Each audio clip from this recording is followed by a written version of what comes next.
अरे सत्तेसाठी त्या औरंग्यानं इमान विकलं होतं. अरे सत्तेसाठी त्या औरंग्यानं इमान विकलं होतं. म्हणून तर दिल्लीचं तख्त माझ्या शंभू राजांपुढे झुकलं होतं. म्हणून तर दिल्लीचं तख्त माझ्या शंभू राजांपुढे झुकलं होतं. अन्नाच्या भुकेत विचारांची भूक येऊन मिसळली की क्रांतीची सुरुवात होते.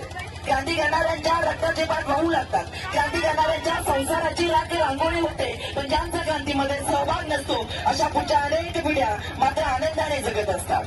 इतिहासाचा आंधळा अभिमान हा शाप आहे, तर इतिहासाचे घोर अज्ञान हाही एक अपराध आहे.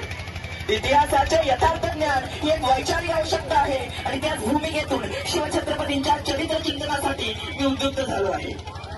संपूर्ण भारतात ज्यांना मुठभर मारून घेऊन मुघलशाहीची कत्तल करून ती वेशीवर टाकून हिंदवी स्वराज्याची स्थापना केली तो एकमेव अद्वितीय सिंहासनाधीश श्रीमंत बळवंत राजाधिराज शिवछत्रपती.